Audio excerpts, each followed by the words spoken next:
Eloquently speaking, greetings. My name is Dr. Vickie Simon, and I serve as a public administrator in Atlanta, Georgia. After my recent blog post about the ethical issues around healthcare access in Atlanta, the city manager asked me to share more about the laws that impact what we do as public administrators every day. So, in this short episode, I'll be talking about common legal issues we face, five important laws that guide our work, and how these laws shape the way we create and implement public policy, especially when we're dealing with tough situations like healthcare funding cuts. Now, let's start with a quick overview of the kinds of legal issues we deal with in public administration. Some of the most common issues include making sure our budget decisions follow the law, ensuring equal access to public services, protecting people's private information, avoiding discrimination or civil rights violations, staying transparent and accountable to the public.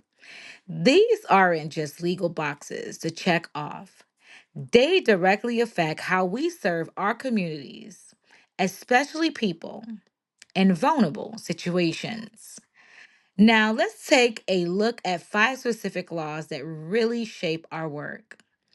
Number one, the Affordable Care Act, also known as the ACA.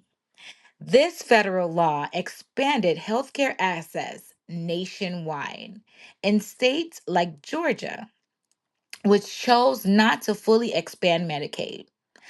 Public administrators often have to stretch limited resources to fill the gaps in care. Number two, Title VI of the Civil Rights Act of 1964.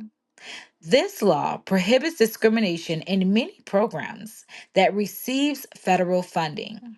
If we're making decisions that affect access to healthcare, housing, or education, we have to be sure that those decisions don't unfairly harm minority communities. Number three, Georgia's Budget Transparency Law.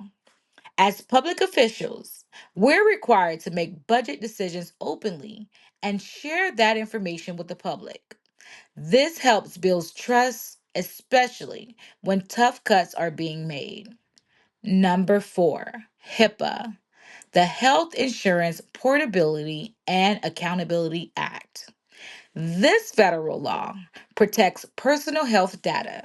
So if our office is working with healthcare programs like telework, or mobile clinics, we have to make sure that sensitive patient information is secure and used legally. Number five, local public health ordinances.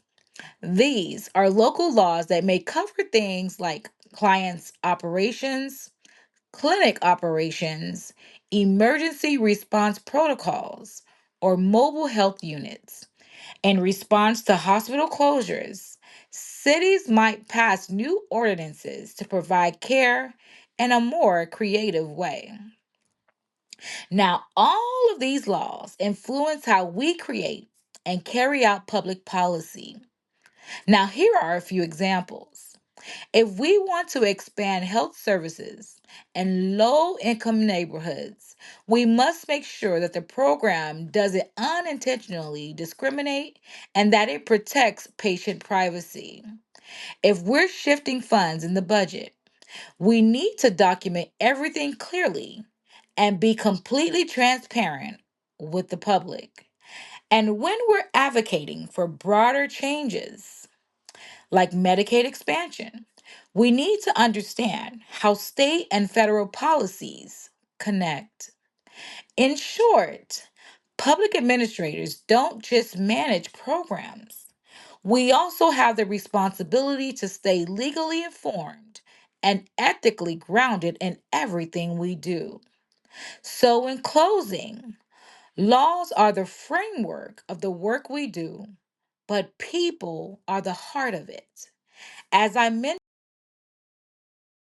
in my blog post, when hospital closures happen, like in Atlanta, it's not just a policy issue, it becomes a public health crisis. The law helps guide our actions, but it's our ethical responsibility to use our influence to fight for equity, access, and justice. Thanks so much for tuning in. I hope this gave you helpful look into the legal side of public administration. Now until next time, stay informed, stay ethical, and keep serving your community. Thank you.